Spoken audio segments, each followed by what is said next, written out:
Well, good afternoon, everybody. Welcome to Relationship Matters livecast. I'm excited to be with you today.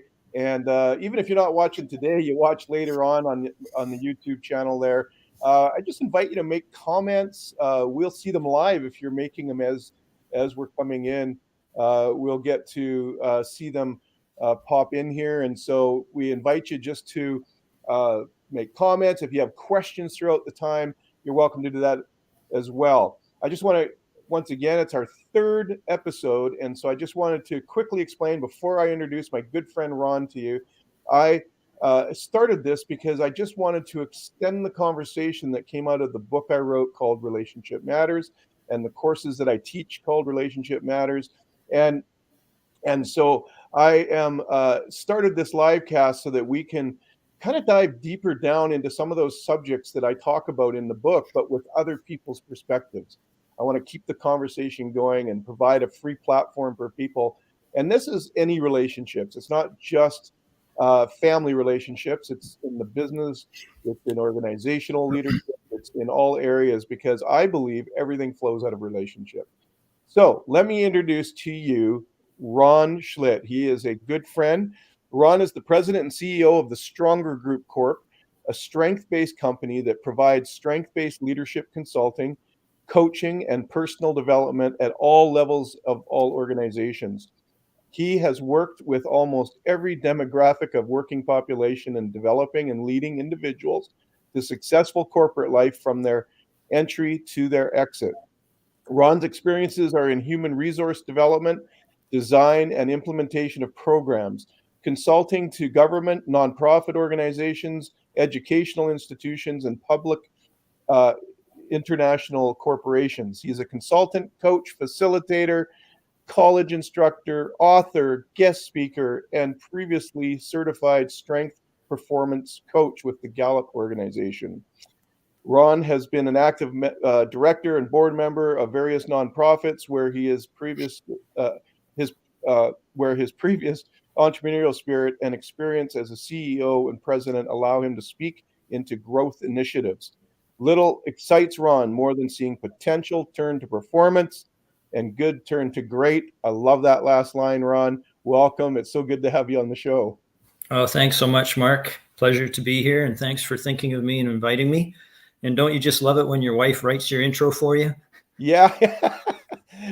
Don't you? I always find those awkward, right? Yeah, you're writing your own intro, your own bio. People always say, "Send us a bio," and you're trying to write it like it's not you. Yeah, well, thank goodness I don't have to write my own obituary, because I don't know what I would write. But thanks again for inviting me, and Yeah. hope we can have a really fun conversation today for sure. Yeah, well, I really appreciate you, Ron, because for those that are watching and you may not know, Ron, as I said, leads the Stronger Group, but Stronger Group has contracted me to do some workshops around relationships and around understanding anger and shame and all these things for some of the organizations that he has contracts with. And so he and I have worked together for a few years now in these projects, and I've just grown to really appreciate you, Ron, and the heart that you have for people. Tell us a little bit more about yourself. Just how did you end up? This is quite a resume, and I know that you're you're going to blush at this, but you're very well known in our area, Kelowna area here, as a go-to person, and a very talented speaker. So I just wonder what led you down the path that got you to doing this. So how long do we have? Yeah. Take all the time you want, up to 5 minutes. Well, I'll try to shorten the story a little bit.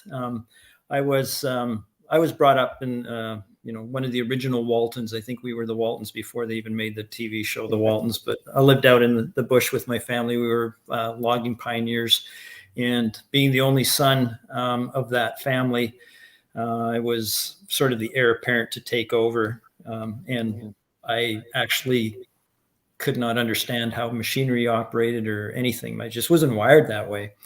And I knew that I didn't ever want to stay in the sawmill business. And luckily, environments changed and they had to shut the business down, had to sell it out to a big conglomerate. So not having any other confidences in myself, I ended up working for one of the very large industrial sawmills at the time.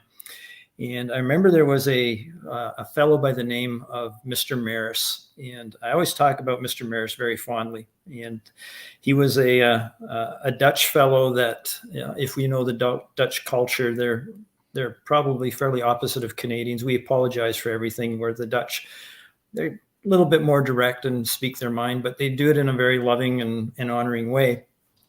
Anyways, the one day it was a graveyard shift, and about 2 or 3 o'clock in the morning, Mr. Maris, who was the superintendent, drove his truck into the planer mill, which is where we were working, which we thought, oh man, like what's going down? Because Mr. Maris does not come in graveyard shift. And I have no idea. He probably couldn't get any sleep that night. I have no idea.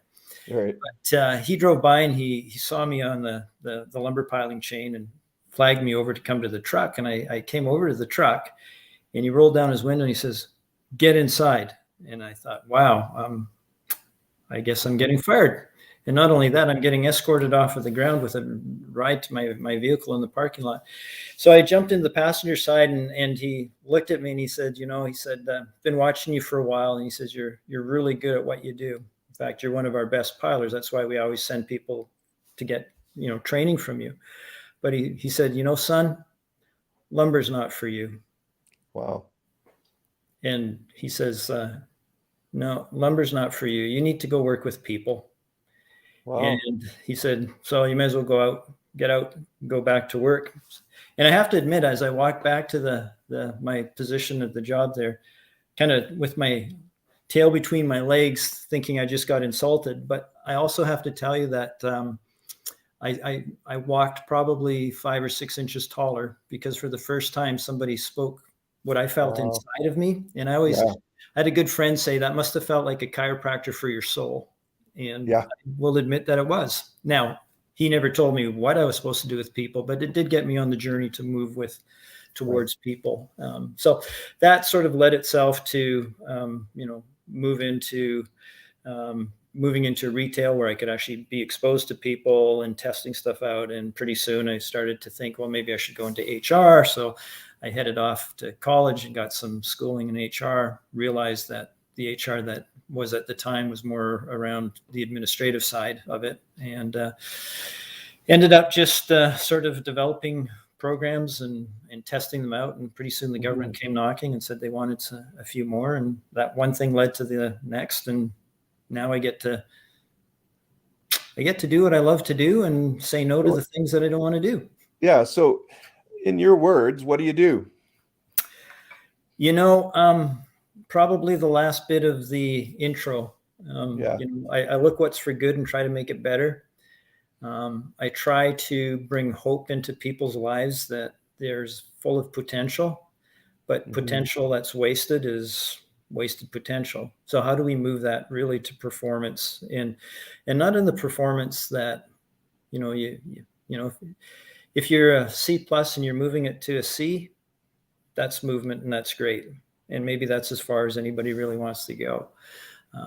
But it's helping organizations, particularly around teams, see the best out of individuals.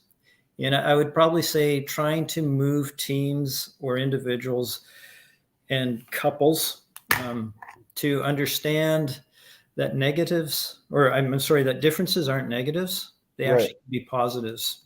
Right. So it's that perception. That's good. I like that. Yeah. Yeah. So just break that down a little bit, because I think a lot of times we have a wrong concept of conflict, right? We think because there's differences, we must be at odds. And I think it's Max Lucado said, conflict's inevitable, but combat's optional. Right. And so maybe you could just dive on that a little bit. Your thoughts on that. Yeah. I'll get back to that in a second, but first I want to preface, I'm pretty sure I'm not privileged with ever being able to come with original thought. So I really, really want to give credit for numbers of individuals that I've probably begged, borrowed, and stolen some of their material and stuff. So people like Donald Clifton, Marcus Buckingham, the Erwin McManuses of the world. So if anybody listening to this hears wow, that's really original, that's powerful, wasn't my thought. All the I'm best pretty ones sure. are stolen, man. Yeah. So I want to give credit ahead of time. So Yeah. coming back to, often when we see the differences in individuals, you're right. I think it almost becomes a confrontational kind of a thing. Mm. So, to help people understand, particularly around a common language. And what I mean by a common language is there's terminologies that we use that many of us have our own version or definition of it. So for me to say and see somebody who's highly analytical will mean one thing to the person who's analytical, but it will mean something probably completely different to me who's non-analytical. I don't really like details or lots of Right. facts. So having a conversation with somebody who will go on and on about facts, my instinct likely would be to put a barrier label on them. So I may not call them analytical, but I will call them anal. So that becomes Right. that negative terminology that Right. I'm posting onto somebody, which leads me to and you've probably heard this a lot of times, is your perception is your reality. Well, working in our organizations and teams with multiple diversified strengths and abilities and talents, their perception actually will become my reality. Mm. Their perception will become my reality. And what I mean by that is if I have to deal with somebody that's completely opposite of me, very detail orientated, asks some million questions, takes time to make decisions, and I'm the opposite. Let's just try it. We'll figure it out on the way. I will start to do that barrier label that they're very anal. I will start to probably make decisions around them instead of utilizing them because my perception now becomes their reality. So I'm starting to formulate and change the way I'm going to interact with them, which Right. if we're talking about communication, well, guess what? We've just now broken down some of the communication. And same thing with them is they may choose not to have conversations with me too quickly because they know I'll just pull the trigger right away. Right. I don't know if Right. that makes sense, but Yeah. So for people that are in that team environment, and communication's so vital. I hear it almost daily when I'm talking with clients and when I'm talking with people, how miscommunication is so easy to do. And I think you just hit on something that's a real root issue, and that is if you already have a perceived belief about somebody. I always say assumption's the enemy of faith. If you want to have faith in someone, don't assume. yeah, But I like what you said there, Ron, in the sense that rather than labeling them and seeing it as a negative, why not find a way to pull the strength out of them? exactly. Use that strength, because if you don't like details, then pass it off to them because they love details. Mm-hmm. And I wonder why is it so difficult for us to do that in a team culture? Well, I mean, I think things come so naturally, spontaneous, and reoccurringly to ourselves, the way that we're wired, that we Hmm. kind of just anticipate that it's easy for me. Why are you doing it that way? It's a lot easier if you just do it my way, because it's so natural to us, and Right. not realizing that becomes something unnatural to somebody else. And I think we've got time constraints. We've got all sorts of issues. I mean, communication breakdown is such a huge thing. I mean, if anybody was ever able to solve that, well, we know they would be set for the rest of Well, their life, well, but it that's just kind of doesn't why I happen. have you on the show to solve it today. Oh yeah, yeah. Well, I Come mean, on, hey, Ron. let's point out what the world is experiencing right now. If you want to talk about Yeah, communication breakdowns, right? I mean, yeah, it's too much information, not enough information, perceptions, realities, truths, untruths. right, I mean, those things have been historically around, well, for as long as the biblical days are, and before that probably.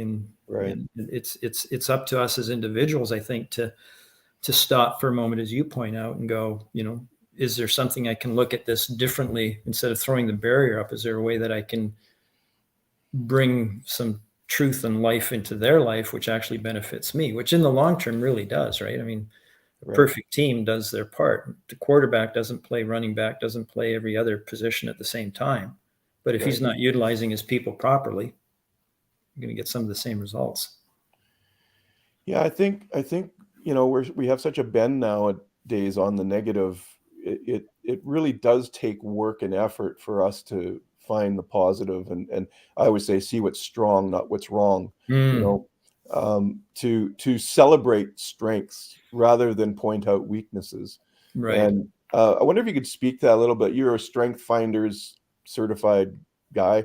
What is what's the benefit of somebody knowing their own strengths, but also the benefit of knowing the other people on your team's strengths? Yeah. Yeah. So I am a little bit of a fan of the StrengthsFinder Yeah, instrumentation. I think the technical term is you used it, StrengthsFinder's guy. yeah, um, so the value of it, I can speak from a personal point of view. You know, I guess the older I get, the more comfortable I am, not only in who I am, but who I'm not. So the right. most freeing piece for me, has been in that capacity and ability to be able to say no to stuff I Mm, think I used to have to say yes to, just because I either didn't want to let people down or thought that that was a measurement, or it was something to achieve, etc. So I certainly was brought up with, got to be that well-rounded individual, not realizing that well-roundedness meant other people. It was just thinking more it had to be me. So that mm, freedom around that. Now, I always talk about strengths as, the importance of understanding who I am, but also who I'm not. But more importantly, it's for me to understand the team around me, or the people around me, or my right, wife, or my kids, because we're wired differently. We're right. created very individually and very uniquely. Thank goodness not everybody's like me, and thank goodness not everybody's like you. Yeah. That you hate to use the cliche, but it's the differences that make the world go round. So the benefit, and this is where it comes to that common language when I'm working with organizations or teams, or even in my own family that we've gone through all of the strength stuff, is we can now define labels as a common understanding of what that label is, and work from that, as opposed to having 6 different opinions of what that label would be. Mm, So going back to analytical, I mean, there's so many, examples of it. Or strategic. That's actually a really good one, because that's like one of my main themes of the way that I operate. I've been brought onto boards because I've been labeled strategic, and then I get on the board and it's actually not that good of a thing to have, because I'm not meeting the expectations of what everybody thinks strategic should be, because I yeah, have that same type of strategic. right, But when we work as a team and understand each other, and this is the baseline, and we can work from there, we have the potential for growth and not getting stuck on some sort of label or some ditch or rut. right. Yeah, and I think part of the pathway for that really working well is communication. Mm, I think that it's important for people to be able to communicate, to know you know basically their strengths, but also other people's strengths. But hmm. we also know there's always a counterweight to everything. Oh, for sure. So if you have a strength, sometimes our greatest strengths are our greatest weakness at the same time, because we're so tunnel visioned that we Yeah. can't get out of that path. And I just think a lot of teams and a lot of families struggle because of that right now. And it would be really, um, I'd love to hear from you on your thoughts around communication. How do you communicate to somebody from your strength point of view? Like, how do you dispel that assumption of you that you're a strategic person and you get Mm, invited on? How do you preempt that in a yeah. where, how do you change their mindset on that for you? Yeah. First of all, when it comes out, I'll talk about a little bit about, I have a strategic mind, but I tell them, let me tell you what I mean by strategic mind. So I'm trying to get Right, away from the label. So I'll talk about the fact of my strategic isn't so necessarily, one that an organization would want to do a strategic plan for 2 years, but the minute you need me strategically to figure out that we've got a roadblock and how are ways to get around it right, and still accomplish it, I'll come up with some ideas around that. Right. I'm not likely the guy that's going to come up with the original idea, but if you give me the original idea, I'll come with a strategy around how we're going to accomplish that. Right. So that right away dispels that person that brings me on or hires me particularly just for that one component, which isn't me. So it's validating and clarifying this is what strategic in my world means. But I'm also okay to say, and I may not be the guy you're looking for. There's probably others that you are. Feel free to use them. I'm not going to take this personally, because I know that if I'm put into the wrong place, or anybody's put in the wrong place, chances of failure are pretty high. So I'd rather fail fast and not start than get down that road. So even that, and then on the vice versa, is it isn't just about me. I have to find out from them. So what are you particularly looking for? When you need this or you want that, in a more personal relationship. And you sort of alluded to it, as every strength become a weakness. For years, when my wife and I didn't have common languages, we'd go about doing stuff on the assumption that she liked to do stuff, certain parts of a project. And, it wasn't until we sort of had the common language, realized, oh, she actually hates that, but I don't mind doing it. So we found ways and patterns of who does what that accomplishes it. And a good example would be planning a trip somewhere, right? She's really good at the detail stuff, as booking stuff and whatever else. But once we land down on the airport, I'm the guy that you want lead you through the airport, because I'll figure that out real well, and she can't stand that part. So navigating through that piece is really crucial. And then, just to finish the thought up, every strength becomes a weakness is, when you have that kind of a relationship where everybody's on the same language, you can easily start to call each other on over calibration. And what I mean by that is, when your strength is just over calibrate, like you, it's just like bringing it on so strong that it's actually become a weakness. It's very easy for somebody who's worked alongside you with that conversation to be able to say, you know what, your need right now to have people like you is actually causing us not to get this project completed. And you go, oh, okay, you're right. I got to back off. Okay, that's cool. Come to me when you need this, because I guess I've taken it as far as I can. So that knowledge is really important, not only to know your strengths, but when it actually can flip into, I would say, weakness. Yeah, that's so good, Ron, because I think a lot of organizations and a lot of teams, they don't communicate those things. And so we say something we think that they're hearing, and they're not. My line is, perception's reality. It's not always actuality. And so when I'm communicating with somebody and I think that we understand the terms of, how the communication or what I'm saying, and we don't, that is very damaging. And so I think what I see a lot of times with organizations particularly, but also within family dynamic, I see all the time is they're saying they're speaking two different languages, but they're saying the same thing. They're saying it in different ways, and they can't connect on it. And I think that it's so important. What I'm taking away from what you're saying today is, number one, is we got to spend the time and the investment to discover and find out who we are, how we function. What is our term? What do I mean by strategic, like you said? Because if I don't know that, how am I supposed to expect anyone else to know it? Exactly. I think I've struggled with that in the past, to be honest, in my leadership, where I've thought I clearly said something, I clearly laid it out, and then the feedback is, you didn't say that, you didn't tell us that's what you wanted. It's like, what? I'm pretty sure I did, but there was we didn't have common like we didn't sit down long enough and discuss it. I think a lot of times companies especially think that, soft skill development is not, I call it essential skills now, because they think it's a waste of time, or that it's all the touchy-feely stuff. But you know what? If you don't do this work, the loss in productivity down the road is way more. And the loss of turnover staff and all that kind of stuff is way more costly than if you take the time to slow the team down and discover that common language. And by definition, because they all have different strengths, They all have different personality types. You need to really come up and draw up that common understanding. Oh, totally. Totally. Yeah.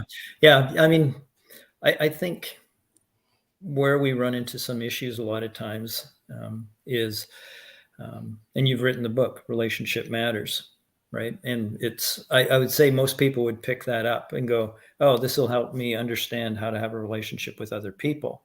But I think we also have to stop for a moment and read your book from the perspective of, I have to have a relationship with myself. Bingo. And to have a relationship with myself is I need to understand myself, Yeah. which at first blush sounds really selfish. It's the most unselfish thing anybody can do, is because if I know who I am and who I am not, I Yeah. can actually engage and empower the other people who are different than me or Yeah. similar to me, in the sense of now we can build relationship. But if we don't take the time to build relationship, Yeah. that's And it's kind of so the foundation. and it's so empowering, isn't it, Ron? Like, it's just so empowering to be able to know what my limitations are and be able to tell somebody that. Like, you know, I remember saying one time to Sandy, you know, it's like, honey, I'm just not wired like that. Mm, I'm just not going to get it. And I said, it's not about not caring or not, because a lot of people I hear all the time, well, they don't care because they're not right. putting any effort in. No, they don't know. It's not that they don't care. It's that they don't know how to do it. Yeah. So Yeah. I always say we need to find space and grace for one another so that Mhm. we Yeah. can find that common ground and then understand each other. You know, active listening is you want to Yeah. listen to understand not just what's being said, but Yeah. why. Yeah. I love the word you just used, grace. Yeah. I think one of the things we have to often do is extend that umbrella of grace, Yeah. but not only to ourselves, but to others. And I will talk about that is when an organization has a common language, and we're at that point where we can have that conversation and say, you know what, I don't think I'm that best person to do that particular task. And they come back to me and say something to the effect, yeah, but it's in your job description and we're not going to change the job description.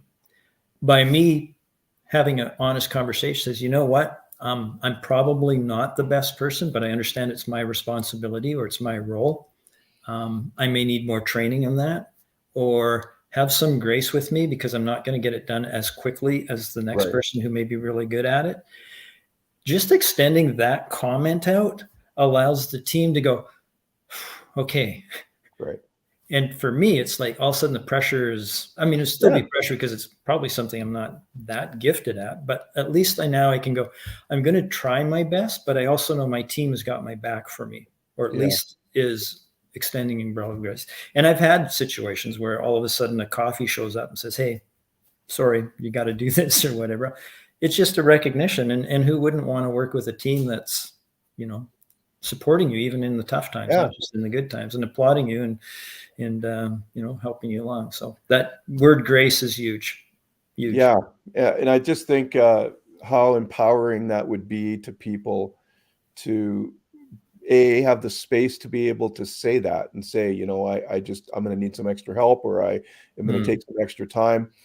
That, you know, there's this age old thing, Ron, that people talk about all the time. Like, you know, when I talk about strengths and having a strength based leadership approach, people push back a little bit and they kind of say, yeah, but you know, shouldn't they be trying to grow?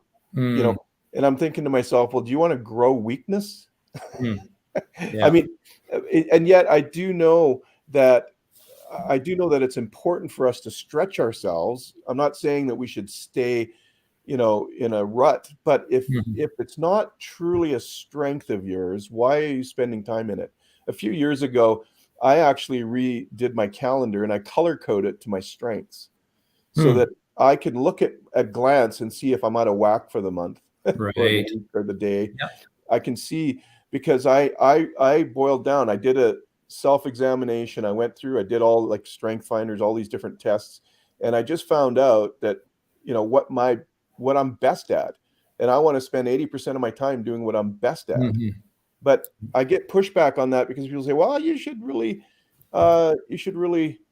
you know, you shouldn't let your people just get away with it or whatever. But I think if you had your whole team working in their strengths at 80%, and then yes, okay, 20%, maybe you have to there's things you got to do that you just got to do. But wouldn't you be far more efficient by doing it that way? Oh, absolutely. I mean, there's coming out of the Gallup world, there's statistics and studies, all sorts that support your thesis there, right there. But whenever I run into that comment, and I'll get the same comment, because obviously, people are driven, and we live in a remedial society, right? Which is we get fascinated by things that are broken and how to fix things, and organizations, all you got to do is look at their performance evaluation reviews and realize that that's just a remedial action, which is, you're good at this, but you suck at these things. So now we're going to spend all sorts of money to train you to do the things you suck at. Yeah.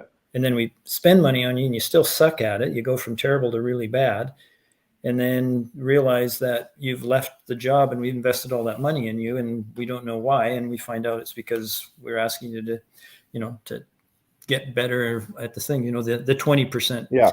But my comment to people that bring stuff like that up to them is, I say, well, tell me about your worst subject in high school.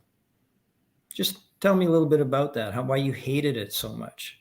And, I'll use math as an example. Say, math, I couldn't stand math. I still don't like math. So, well, you know what? I think you should probably spend the rest of your life working on math right now.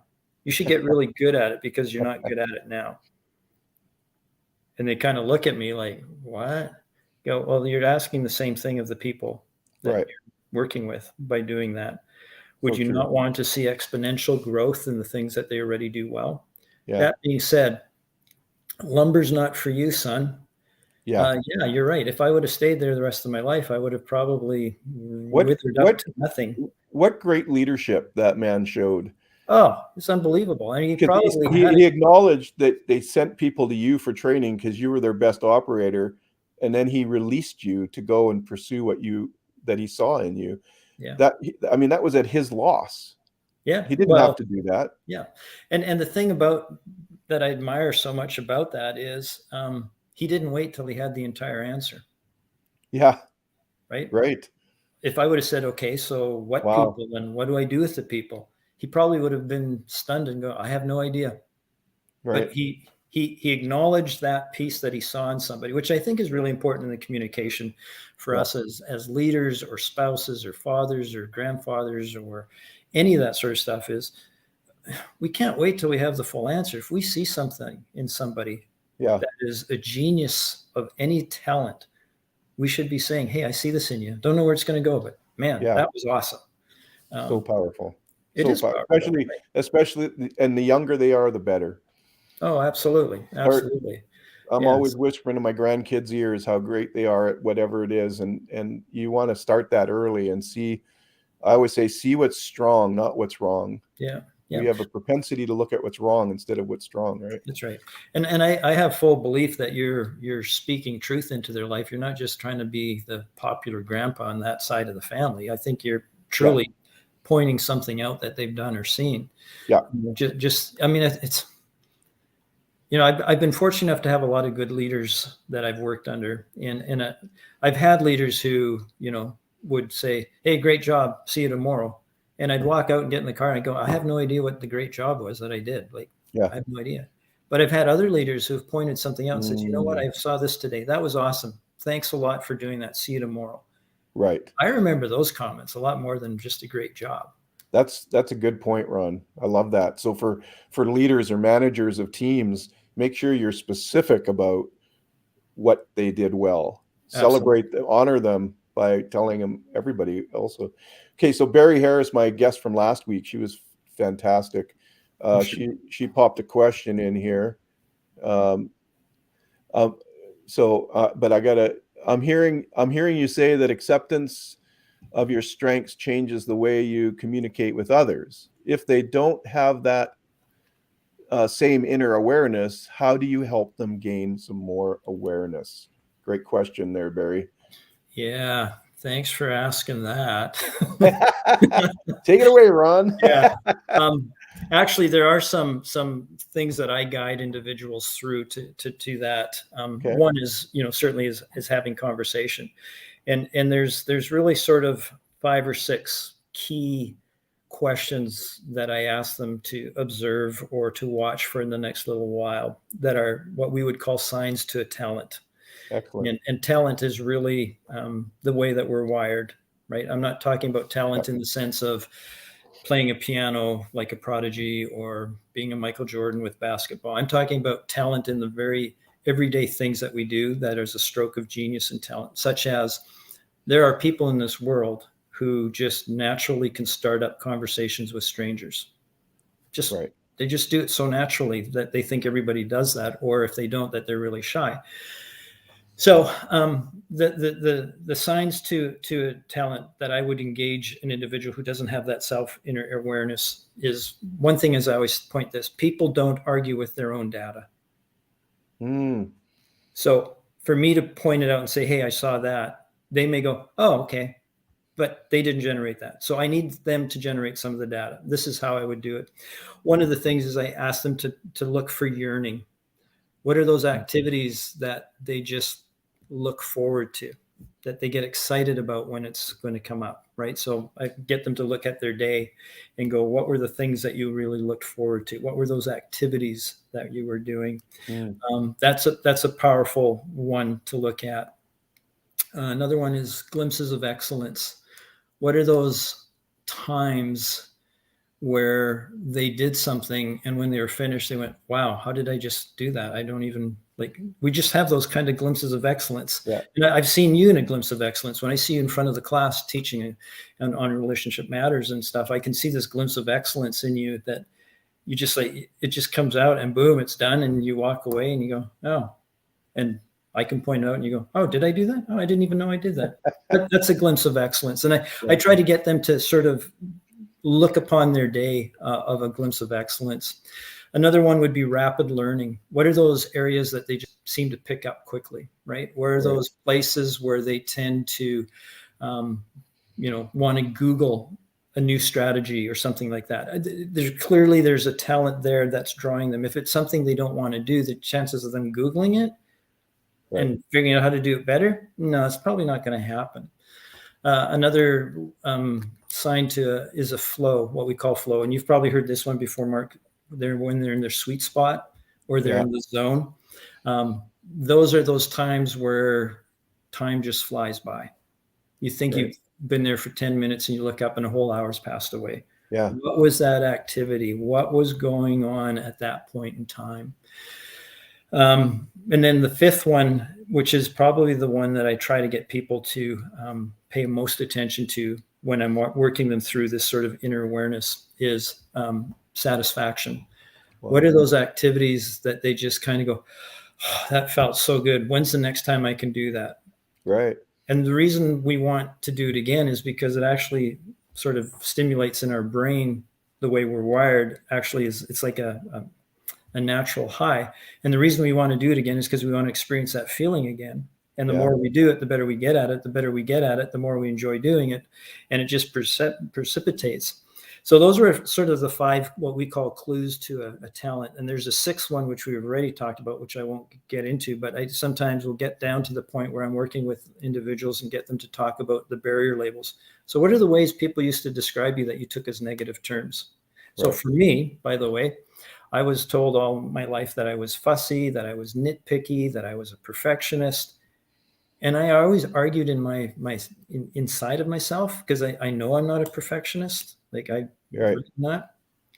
And it wasn't until I had that strength language and looked at it, realized, oh, for anybody that sees good and wants to make it great, wouldn't that sound a little nitpicky to people who aren't that way? That was a really good speech you had there, Mark, but you know what would make it even better? Right. Well, that sounds a bit nitpicky, but it comes back to my wiring and that. So back to, was it Brenda? Was that? Barry Harris. Yeah, sorry. By getting them to have those conversations, and I usually say, I want you for the next week, at the end of the day, is to reflect for a few moments. Can you put any activities in those categories? Pretty soon, they're going to start to see some consistency. They're going to see some patterns and realize, there we go. Okay, this one keeps showing up time and time and time again. That starts to validate. And then they can have a conversation. I can say, you know what? I see this in you. I see that in you. Where's that coming out? I don't know if that makes some sense, but that was fantastic, Ron. It was so practical, and it would really help managers. Barry wrote, actually, those are fabulous insights, Ron. Thank you. So it's, I agree, that was just excellent, because I think that part of our role, I think, just as humans, we want to make each other better. We hear that term, better together. Right. And it's like, well, why are we better together? If we're passive, if we're not doing anything to encourage each other, why, we're not better together. So I love that thought that we could actually take on a role, and an active role, especially managers or leaders. They could take on that role and say, you know what, I'm going to go on a strength finding mission, and I'm going to help my team discover their strengths, and I'm going to just, like, we're going to do it together. How much more powerful would that be, and how much more connection would happen? Yeah. There's a terminology we use in that. It's called strength spotting. Right. You stop and you start to try to spot the strengths. So if I could change that word strengths, I probably would. I would probably change it to talents. What are the talents that each of the team brings? Right. Strengths has got this, once again, it's got this definition. We think it's, because we always use those questions, what's your greatest strength? And we usually attach that to some skill, like I'm really good at computers, or digital stuff, or music. Talents is, so what talent do you bring that I need at this point in time? It's not going to be there the entire time, but what do I need it for that point in time? Around that, just if I can just back up 1 second, just because you said something so interesting to me, which is, working together as a team gets you down the road farther. I'm paraphrasing a little bit. I was listening to the radio not so long ago on one of my business trips, and they were interviewing this young gal who did the Pacific Crest Trail, so from Mexico to Canada, the hiking trail. And she said, there's a saying on that trail, which is, if you want to go fast, go solo. If you want to finish, go together. And I went, oh man, does that ever fit into business? Wow. Say it again. Yeah. If you want to go fast, go solo. If you want to finish, go together. Wow. And how important is that for us to remember that? Because I think some of the people that annoy us the most, at least for me, early on in my career, was, the ones that would just bull ahead and just felt that they could do everything and they didn't need anybody else. And that was really frustrating to work with that kind of a team member. But they eventually will burn out. Why can't we avoid burnout by engaging everybody at the beginning? Well, and it's also lonelier road too, right? Oh, for sure. Sometimes I think people want to stay out front like that because of their own insecurity, because if people caught up, they'd see that they're imposters. And I would say, if you show me the most, the one that has to have the center of attention in a room, I'll show you the one that's got the most insecurity, because a lot of times we have to stay out front because we don't want anybody to see, but we just do damage to ourselves and to the team. They don't feel empowered because, I just was recently dealing with an organization that has this struggle, where the boss is just so demonstrative and demeaning and everything, because he thinks if he strikes fear in the team, they're going to do a better job. And it's like, goes through people all the time. It just doesn't work. Yeah. It doesn't work. Empowerment always works better than power. I always say power to is better than power over. Absolutely. Yeah, for sure. Yeah. Very, very, very good. Good points. Yeah. So, Ron, what's a takeaway? And if there's any other questions, people, please just put them in there as we start to climb towards the top of the hour here. We're going to finish up. But Ron, is there any simple takeaway, somebody that could take something away today around communication, particularly, that they could apply right now, and they would see a change in their life? Yeah. And I'm going to lean back into, some of my training with the Gallup organization and some of the experience and work in strength-based leadership. And I don't mean leadership just in a corporation. I think there's leadership in families. There's leadership in, personal relationships. So we'll use this sort of as the generic term. There's four things that everybody looks for in a leader. And when I say leader, I'm talking about leadership skills. And I think leadership, if there's one thing that leadership has to do, it needs to communicate well. When we have poor communication, we likely have poor leadership, and we're seeing that. I mean, isn't COVID the perfect petri dish to look under the microscope and see everything that we say we can do? But there's four factors everybody looks for in a leader: trust, hope, compassion, and stability. You kind of think that, we always hear leaders need vision and all stuff. But when you actually boil down to it, it makes a total bunch of sense. Trust, hope, compassion, and stability. So in communication, when I'm tending to try to lead a team or whatever else, sometimes when it's something really important to talk about, I don't spew it out right away. I stop for a moment and say, is this going to help build trust? Am I going to be able to communicate through this some kind of compassion? Is there hope? And does it provide stability? And if it doesn't meet some or all of those, then maybe I need to rephrase my question. Right. Or rephrase what I need to say. Or I need to listen to the other person from that perspective. And I know that if I boil down your book, Relationship Matters, into what are the factors that people really need to work on, probably different words, but they're probably going to fit into trust, hope, compassion, and stability. Yeah. And if we could really work on those things, I think our communication would change. And I think the way that we would try to, sometimes, for me anyways, selfishly get my own way is at the cost of trust, hope, compassion, and stability. Wow. That's the price of admission. If you have to get your own way, if you always have to be right, the cost of that's going to be those things in your life. They get removed from you as well. You're not trusted. You don't provide hope. and what's the expense to try to rebuild that after the fact? Yeah, it's always harder. Yeah. And I'm not trying to sound perfect, because I screw up constantly every day. I could sit down and I could give you a whole list of screw ups. But if your relationship is so important, then there has to be a basis of some foundational things. And I know you live and breathe core values and personal value statements and stuff. I mean, that's brilliant work that you do on that. And I would really encourage you to just keep doing that work with relationships and the groups that I get you to work with. Why do they love it so much is because it's a language that I think they were created to hear but hadn't heard it. Yeah.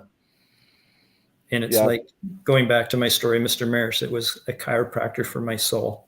Yeah. We need those people in our lives, right? So I always, I talk about Mr. Maris, but I also tell people after I tell that story in a much longer way, by the way, but I say, I hope you have experienced a Mr. Maris in your life, but don't let it stop there. Try to be a Mr. Maris to somebody else. That's it. And you are a Mr. I'm talking to you directly now, Mark. Oh, you have been a Mr. Maris for many of the participants, and I value that. And thank you for doing that. Yeah, thank you, Ron. You are one of those. You are Mr. Maris. So you've paid it forward thousands of times, and but I just love that story because it changed the trajectory of your life. It did. And and again, we don't know what that you didn't know at the time what that would mean to today, but imagine if he had not said it. Oh, absolutely. And I think about that sometimes, Ron, like wow, it's not a bad weight, but it's like it comes with a responsibility. But what an honor that we have, every one of us. Everyone can be an encourager. Imagine if how the privilege it is when I speak.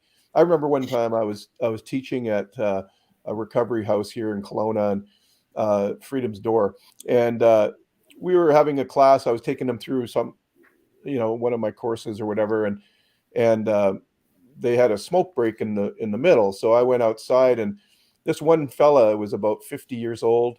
He had been in class for weeks and not really participated. He was kind of zoned out. But this day, he started to come alive. He started to engage, and he started to, whatever. And so I just went outside, and I said to him in the smoke break, I just out there to mingle, and I just said, "Hey, I got to tell you, I'm really proud of your interaction today. Like your contribution's been amazing today. Thank you. I'm so proud." And I never thought much of it. I was just saying what I was thinking, and he starts tearing up. And this is a tough, this is a tough guy. And he starts tearing up, and I says, "What's wrong? Did I upset you?" And he says, "Mark, that's the first time I've ever heard in my life, first time that somebody's proud of me." Wow. And I thought, whoa. Yeah. Like, I walked away from that day thinking to myself, something as simple as saying that you're proud for his for his efforts that day could change the trajectory of a guy's life. Yeah. And that's what if we all approached it that way? You don't have to do what you and I do, but what if you just approached that when you went to your workplace tomorrow, or when you get home tonight to your family? What if you took that effort and just spoke life into somebody? Yeah. And to not forget that what we think might be an insignificant comment might be the most significant thing. Right. Yeah. Isn't that true? Yeah. Good on you. And wouldn't we be so much farther down the road in life and relationships if we spoke truth in honor and love to each other? And it's really just communication. That's what it kind of drives me crazy sometimes. People don't understand the simplicity of communication, but we take it for granted. We don't understand the power and the literally can change. You can shape somebody's thinking with words. Oh, I love that. Yeah. Negatively or positively, you shape people's beliefs with your words. And so how important is that? Even I always tell mums and dads, when you're talking to each other, what are your kids hearing? Right. Good point. Good point. And so I just think that you've really tapped into something today here, Ron. I really your insights have been so practical and takeaways all over the place. I think people are going to have to watch this one a couple of times to get all the nuggets out of there and write them down. And I just really appreciate it, Ron.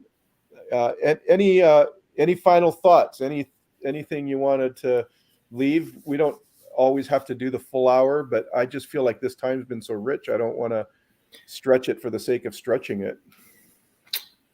No, I really can't think of anything, Mark. If you have any other questions or thoughts that you have. Well, the only other thing I wanted to highlight was you said you'd like to change strengths to talents. And I wouldn't mind talking about that just for a minute here, because in my teaching, I teach that, we all have love and be loved. We all have gifts and abilities. And so I see the gifts and abilities as talents. Yeah. I really like that shift. If we could point out the talents that our kids have, talents that team members have, talents, I wonder if that's an easier grab a hold of thing rather than a kind of touchy-feely, more nebulous statement. Maybe break that down a little bit just for a minute. Yeah. Well, okay. So the intro you read, that was, as you said, we both feel really awkward when you have to give one of those, or somebody reads it and you go like, really, who is this person? And you realize it's yourself. But all of those are I think tangible ways people can sort of reference around what a person is. I mean, when you hear somebody's a plumber, you know exactly what that is. Right. But really, it doesn't tell us anything about the person. Right. It allows us to have some assumptions. Right. I think in the bio it said that I was an author. Yeah, I've written 2 or 3 books. But anybody could make the thought that, oh, he's an author, or they could go, oh yeah, he's an author. Whatever their perception is. Yeah. But wouldn't it be cool if we would describe ourselves far more around what our talents are? So as an example, if I would have done an intro to say, hey, one of the things that you're going to want to know about me is I love walking into a room with a whiteboard and somebody gives an idea and we can just explore creatively how to solve that. That's a talent of mine. You've got a little bit more of an understanding of who I am. Yeah. And if I then said, you know what, when it comes to making a decision on some stuff, you probably want to invite me into the room sooner than later because I'm far more effective. You've wrapped yourself a little bit more around what I can bring to the team. Right. But if I said I'm really good at Excel and I'm good at this and I'm good at that, it's just a skill. You have no idea how good I am at that skill. Right. And I think for years, and maybe this will put it a bit more into reference, when I get to work with organizations, particularly around hiring, I'll ask them, so what are some of your favorite questions? And what's your greatest strength? What's your greatest weakness? And we've been asking the wrong question far too long. Yeah. It's a useless question, because if you were interviewing for a job and I asked you, so Mark, tell me what your greatest strength is. I know exactly what you're going to answer, because you're going to answer whatever my job posting was. Yeah. Said, I need this person to be this, this, and this. You're going to find something in there to say, well, my greatest strength is you need somebody who's a self-starter. I am a self-starter. That's my greatest strength. Yes, it is. I don't know anything about you. So wouldn't a far better question be this? So in your last job, what was the best day ever? What were you doing and why did it feel so good? Now I'm starting to get your talents. And you start telling me, oh, that was a day where I helped a person who was a customer that was struggling, had a return, and the warranty was out, and I was able to successfully solve it. And they thanked me at the end of the day. That was an awesome day. Right. Guess what I, as an employer, have just figured out about you? Yeah. You're a good problem solver and you're great with people and you don't like to let them down. I can use that person. Yeah. That's awesome. So that's kind of getting down to that talents piece, is drawing out, give me some practical things, which comes back to those clues that I talked about, that satisfaction, the yearning, the things that you have, the glimpses of excellence. Mm-hmm. If we were able to describe ourselves in those terms, I mean, I'd love to send you a bio, or next time I speak, I'd love to once do a bio where it's just the talents and everybody going like, what? Yeah. And then go, so let me tell you why I wrote it that way. But that would be fun. That's the talent piece. Yeah. Does that make did that help understand? Totally. Because I just think it's really important. Again, it's clarity. You want, I always say in communication, simplify and clarify. So, you want to clarify, and that was very clear. And if we can help people, if we can be clear in our communication, ask questions clarifying questions to make sure they heard us and and we heard them in the right way, I think we could solve a lot of the world's problems. Right. And that's that perception reality, right? Yeah. You're just bringing that to clarity, which is the reality is the same as the perception, not three different types of perceptions. Even though we're trying to get to the same goal, coming different ways, doesn't mean it's necessarily wrong. But if we're clear about it, at least we know where we're headed. That's it. Well, Ron, thank you so much. This has been an amazing hour. And thanks everybody for watching. And if you watch this later, still comment. You can still leave questions. I will circle back and look at those and try and answer what I can. I asked Ron if you wanted to promote anything or give it, and he said he's too busy, so you can't actually get him. I gladly will respond to questions or emails, Mark. Absolutely. It's one of those self-promotion things. I go, I know. You're a generous guy. So I appreciate that. So we don't have anything to promote, but he did say if you wanted to go buy Mark's book, then that would be good. It would be very good. It's not even a great start. It's a great textbook and a good rule book. So follow it. Absolutely. There you go. Thanks. All right. Thanks so much, Ron. Thanks everybody. We'll see you next week. I've got Licky Lavi on next week talking about blind spots. So that's going to be fun. Talk to you later. Awesome.